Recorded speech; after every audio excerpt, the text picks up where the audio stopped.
El santuario y su servicio, por M. L. Andreasen. Capítulo 6. Los holocaustos. Hola es el término que se emplea comúnmente para designar el holocausto. Significa lo que asciende. Otra palabra usada es a veces kalil, que significa todo. En la mayor parte de nuestras versiones se usa la palabra holocausto, que significa completamente quemado. Estas palabras describen el holocausto que había de quemarse completamente en el altar y del cual ninguna parte debía comerse. De las otras ofrendas se quemaba solamente una parte en el altar, el resto era comido o despachado de alguna otra manera. Pero en el caso del holocausto, todo el animal era consumido por las llamas. Ascendía a Dios en fragante olor, agradaba a Dios, significaba la consagración completa, no se retenía nada. Todo era dado a Dios. Levítico 1, 9, 13 y 17.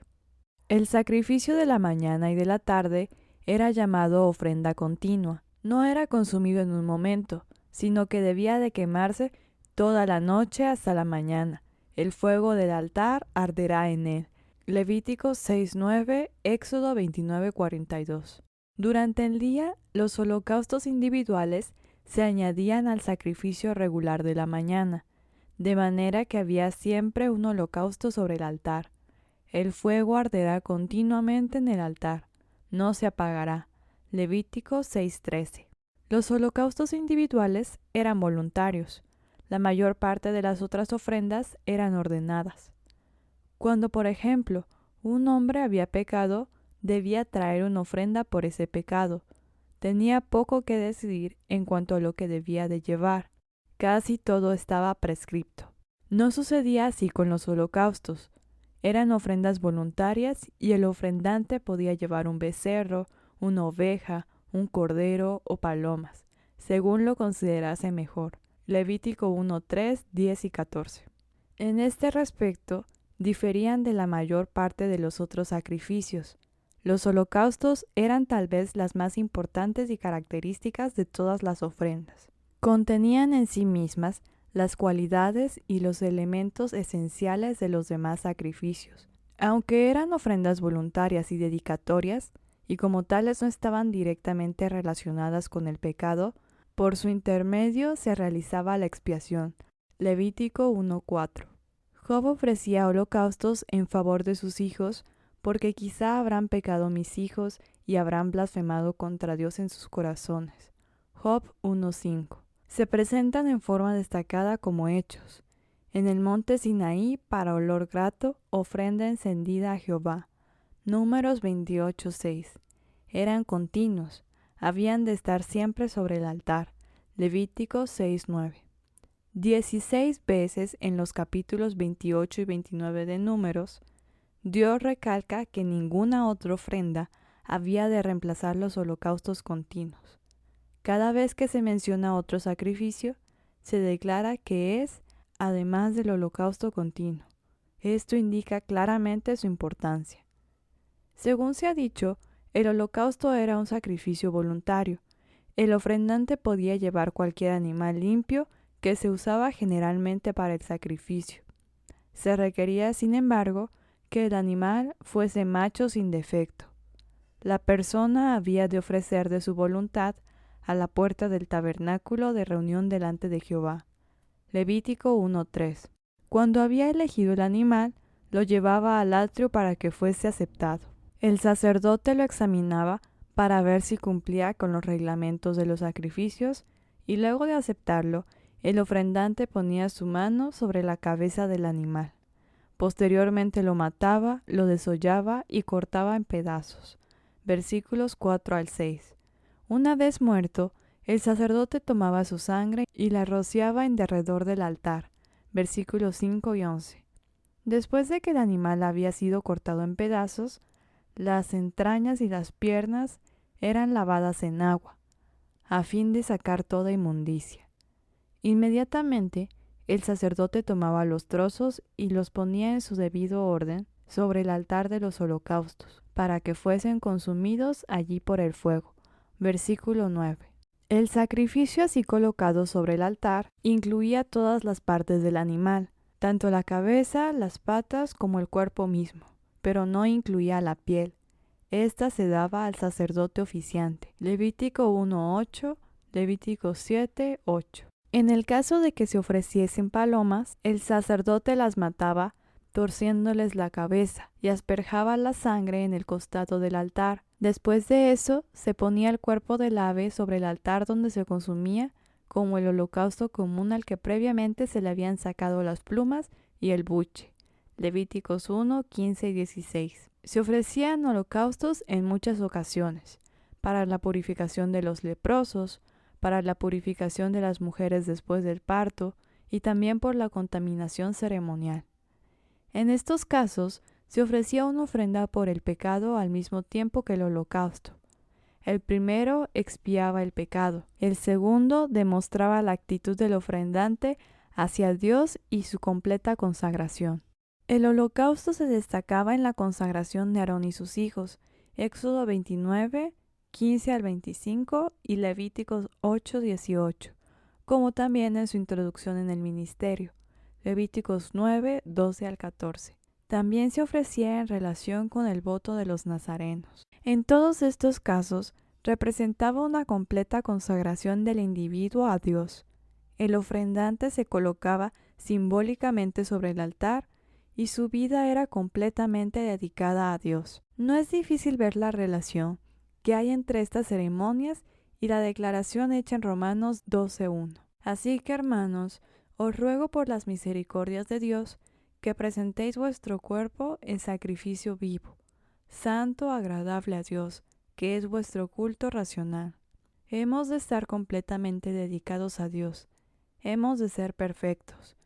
Únicamente cuando toda la inmundicia era quitada del holocausto, éste era aceptable para Dios y se permitía que llegase al altar, una ofrenda encendida de suave olor a Jehová. Así es con nosotros. Todo pecado, toda inmundicia de la carne y del espíritu debe ser eliminados antes de que podamos ser aceptables para Dios. Segunda de Corintios 7:1. Como ofrenda completamente consumida en el altar, el holocausto representa en un sentido especial a Cristo, que se dio completamente al servicio de Dios. El representar así a Cristo constituye un ejemplo para el hombre, a fin de que pueda seguir en sus pisadas. Nos enseña la completa consagración. Se halla acertadamente colocado en primer lugar en la lista de ofrendas enumeradas en Levítico. Nos indica con claridad meridiana que el hacer sacrificios de suave olor para Dios debe consistir en una entrega completa. Todo debe ser puesto sobre el altar, nada debe ser retenido. En el holocausto se nos enseña que Dios no hace acepción de personas. El pobre que trae sus 2 palomas es tan aceptable como el rico que trae un becerro, o como Salomón, quien ofreció 1000 holocaustos. Primera de Reyes 3:4. Las 2 blancas de la viuda son tan agradables para Dios como la abundancia de los ricos. Cada uno es aceptado de acuerdo con su capacidad. Otra lección que se desprende del holocausto es la del orden. Dios quiere orden en su obra. Da indicaciones específicas acerca de esto. La leña había de ser colocada en orden sobre el fuego, no simplemente amontonada. Los trozos del animal habían de ser colocados en orden sobre la leña, y no simplemente arrojados sobre el fuego. Levíticos 1:7, Levíticos 8 y Levíticos 12. El orden es la primera ley del cielo. Dios no es un Dios de confusión. Quiere que su pueblo haga todas las cosas decorosamente y con orden.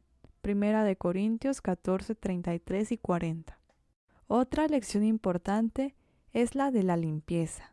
Antes de que los trozos fuesen consumidos sobre el altar, era necesario lavar con agua los intestinos y las piernas. Levíticos 1:9. Esto parecería innecesario. Estos trozos habían de ser consumidos sobre el altar. Sin embargo, Todos eran lavados y colocados cuidadosamente en orden sobre la leña, que también era puesta en forma ordenada sobre el altar. En el servicio de los sacrificios se empleaban 3 elementos de purificación: el fuego, el agua y la sangre. El fuego, emblema del Espíritu Santo, es un agente purificador. Cuando Cristo viene a su templo, es como fuego purificador, y se sentará para afinar y limpiar la plata, porque limpiará a los hijos de Leví, los afinará como a oro y como a plata, y traerán a Jehová ofrenda en justicia. Malaquías 3, 1, 2 y 3. Purificará a su pueblo por el espíritu de devastación. Isaías 4, 4. Isaías se pregunta: ¿quién de nosotros morará con el fuego consumidor? ¿Quién de nosotros habitará con las llamas eternas? Isaías 33, 14. Porque nuestro Dios es fuego consumidor. Hebreos 12, 29. El fuego es la presencia de Dios, que consume o purifica. El fuego que había sobre el altar no era fuego común, había provenido originalmente de Dios. Y salió fuego de delante de Jehová, y él consumió el holocausto con las grosuras sobre el altar. Y viéndolos todo el pueblo, alabaron y se postraron sobre sus rostros. Levíticos 9:24. Dios había aceptado su sacrificio. Era limpio, lavado y en orden, dispuesto para el fuego, y el fuego salió de delante de Jehová.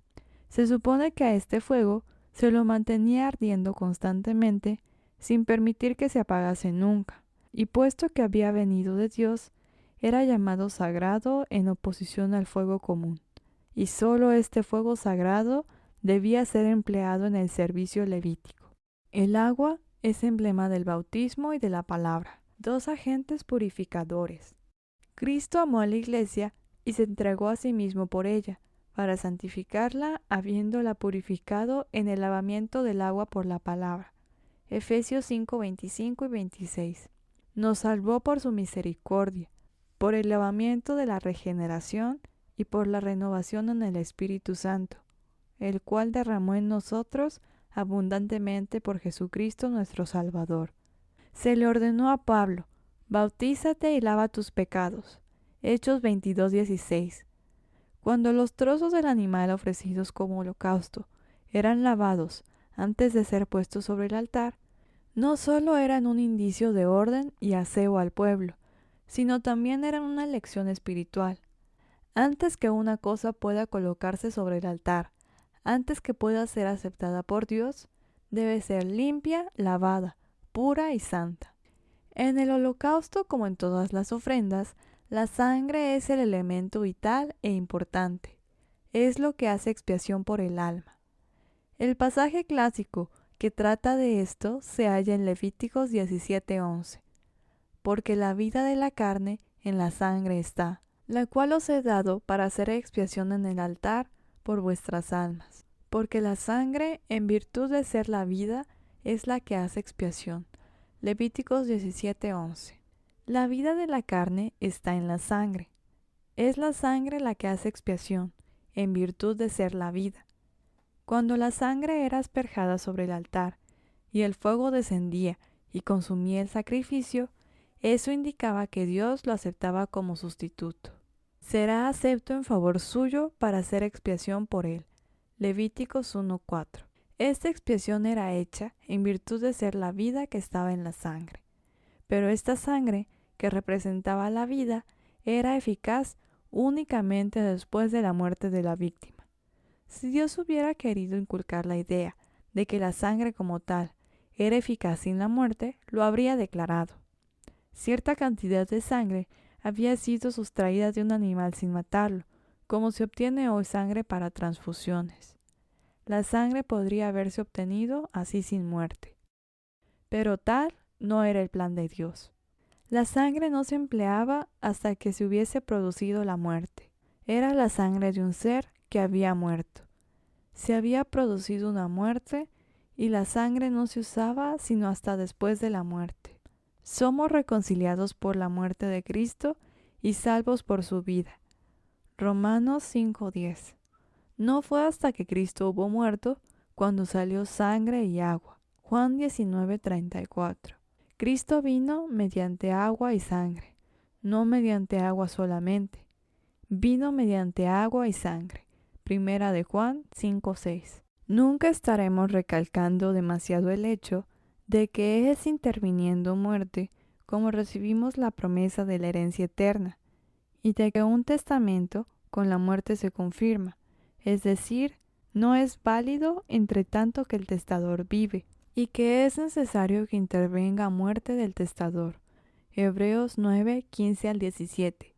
Por lo tanto, debemos desechar cualquier teoría de la expiación que hace del ejemplo de Cristo el único factor de nuestra salvación. El ejemplo tiene su lugar, es en verdad vital, pero la muerte de Cristo permanece como el hecho central de la expiación. El holocausto, ofrenda encendida, tenía olor suave a Jehová. Levítico 1:17. Agradaba a Jehová, le era aceptable.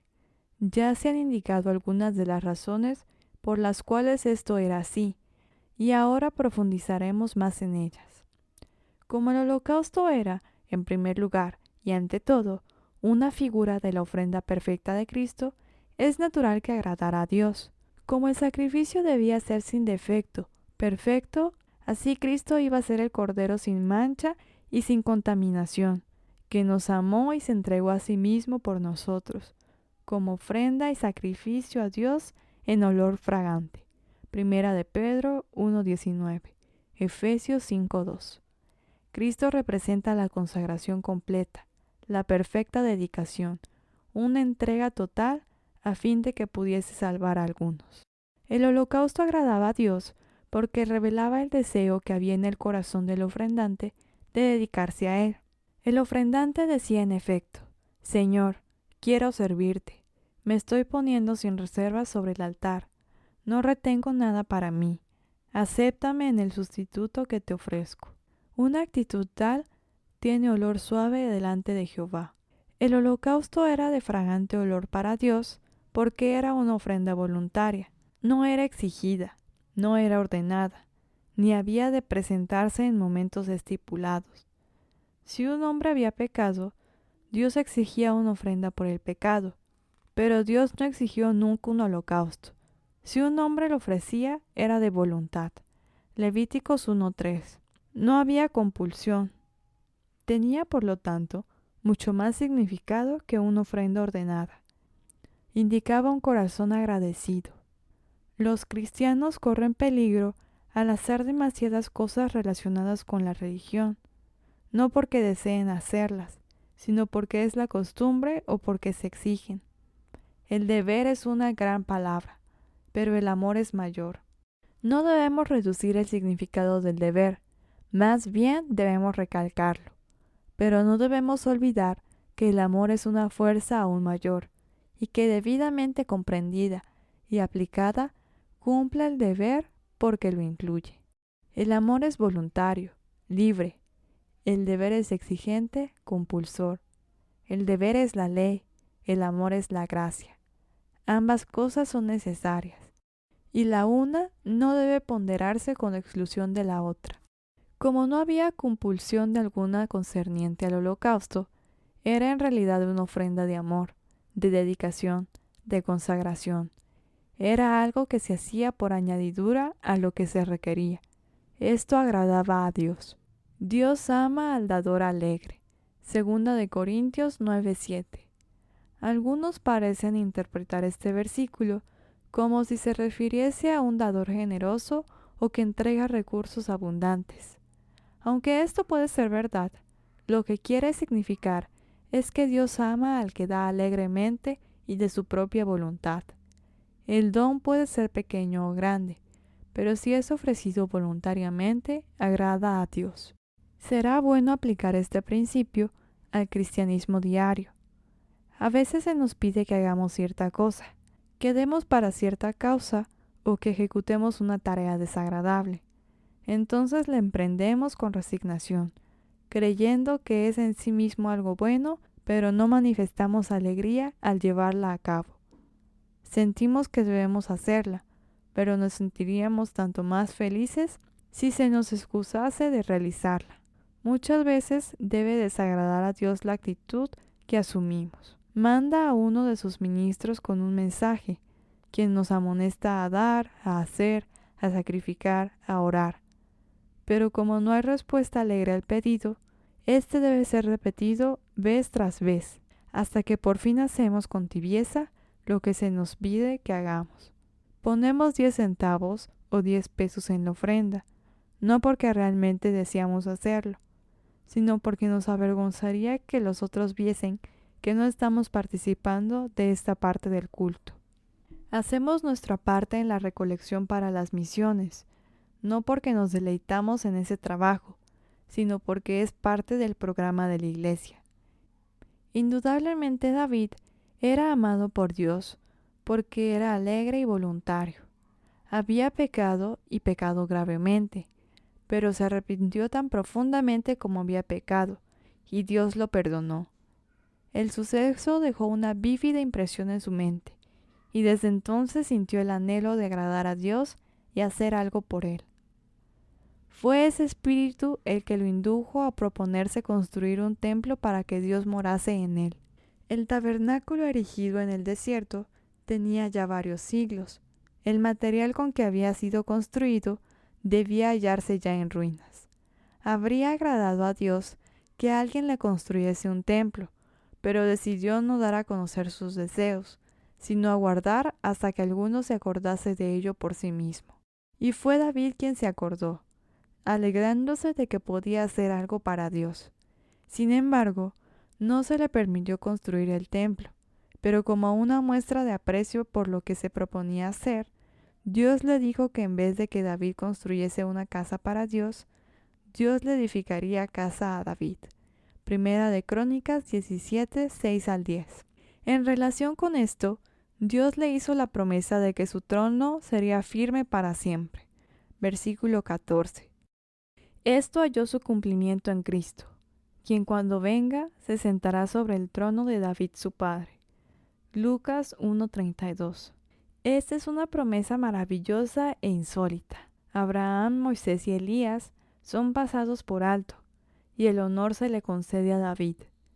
Creemos que una de las razones por las cuales esto fue así, la encontramos en la disposición de David de hacer por Dios más de lo que se le había pedido. Esto queda sorprendentemente ilustrado en el deseo que tenía David de construir el templo. Según se ha declarado antes, Dios le dijo que no podía edificar el templo. Sin embargo, David anhelaba hacer algo, así que pensó en el asunto y descubrió varias maneras de hacer preparativos para el edificio, sin realizar la construcción él mismo. David dijo: Salomón mi hijo es muchacho, y de tierna edad, y la casa que se ha de edificar a Jehová ha de ser magnífica por excelencia, para renombre y honra en todas las tierras. Ahora pues, yo le prepararé lo necesario. Y David antes de su muerte hizo preparativos en gran abundancia. Primera de Crónicas 22:5. Lo primero que hizo David fue empezar a reunir dinero. Las cifras dadas en Primera de Crónicas 22:14 de lo que David dio o recogió representan muchos millones de pesos de nuestra moneda. Luego empezó a hacer labrar piedras para edificar la casa de Dios. David preparó también mucho hierro para la clavazón de las puertas y para las junturas, y mucho bronce sin peso y madera de cedro 50. Antes de que pudiese hacer esto, sin embargo, era necesario que tuviese un modelo o plano. Este modelo, nos dice David, lo recibió de Jehová. Todas estas cosas, dijo David, me fueron trazadas por la mano de Jehová, que me hizo entender todas las obras del diseño. Primera de Crónicas 28:19. Casi podemos imaginarnos a David diciendo al Señor: Señor, me has dicho que no puedo edificar el templo. Me gustaría mucho hacerlo, pero me conformo con tu decisión. ¿Puedo hacer un modelo? Esto nos haría edificar, ¿no es cierto, Señor? Así que el Señor le ayudó a hacer un modelo, pues le agradaba la buena disposición de David de hacer algo para él. En relación con esto, Hay una declaración interesante en Primera de Crónicas 28:4. Pero Jehová, el Dios de Israel, me eligió de toda la casa de mi padre, para que perpetuamente fuese rey sobre Israel. Porque a Judá escogió por caudillo, y de la casa de Judá a la familia de mi padre, y de entre los hijos de mi padre, se agradó de mí para ponerme por rey sobre todo Israel. Esta expresión única demuestra la elevada consideración que Dios tenía por David. Por ello obtuvo permiso para preparar piedra, madera y hierro para el templo de Jehová, como así también el plano. Esta puede ser la razón por la cual más tarde, en la construcción del templo, no se oyó sonido del martillo. David había preparado el material de antemano. Sin embargo, David no estaba satisfecho con hacer preparativos para la edificación del templo. Quería también preparar la música para la dedicación. Esto no era edificar, y se sentía libre para poder hacerlo. Fue así como David, el dulce salmista de Israel, que amaba la música con todo su corazón, comenzó a hacer los preparativos para la ocasión, reuniendo una banda de 4,000 instrumentos. Para alabar a Jehová, dijo David con los instrumentos que he hecho para tributar alabanzas. Primera de Crónicas 23:5. También reunió cantores y los adiestró, según se registra en el capítulo 25 del mismo libro. Es grato pensar en David después de la experiencia triste de su vida, pasando algunos años en paz y contentamiento, haciendo preparativos para la edificación del templo y preparando a los cantores y músicos para su dedicación. Sin embargo, David no se conformó con esto. ¿Qué le impedía abdicar y nombrar a su hijo Salomón rey de Israel? Siendo pues David ya viejo y lleno de días, hizo a Salomón su hijo rey de Israel. Primera de Crónicas 23:1. Aunque hizo esto por motivos políticos, el marco en que se presenta la declaración indica que la construcción del templo fue un factor decisivo en esta determinación. No es de extrañar que a Dios le agrade David. Continuamente apremiaba a Dios para que le permitiese hacer más para él, ideó el plan de hacer preparativos para edificar el templo. Reunió sumas inauditas de dinero, adiestró a los músicos, todo a fin de poder hacer algo para Dios, que tanto había hecho por él. David era un dador alegre de dinero y de servicio, y eso agradaba a Dios. No sabemos cuánto tiempo vivió David después de que Salomón empezó a reinar, pero cuando murió, dieron por segunda vez la investidura del reino a Salomón, hijo de David. Primera de Crónicas 29:22. Ojalá que tuviésemos más hombres e iglesias como David, dispuestos al sacrificio, al trabajo y deseosos de hacer aún más. No habría entonces necesidad de instar a los hermanos o a las iglesias a levantarse para terminar la obra. Si David estuviese aquí y si le pidiese que diera 10 pesos, preguntaría indudablemente, ¿no puedo dar 20 o 100? Y esto agradaría al Señor y diría, sí, David, puedes hacerlo. Debido a ese espíritu, David, a pesar de su pecado, fue elegido para ser uno de los antepasados de Cristo. Fue el mismo espíritu el que indujo a Cristo a darse voluntariamente, a sufrirlo todo y llegar hasta el sacrificio supremo. Dios ama al dador alegre.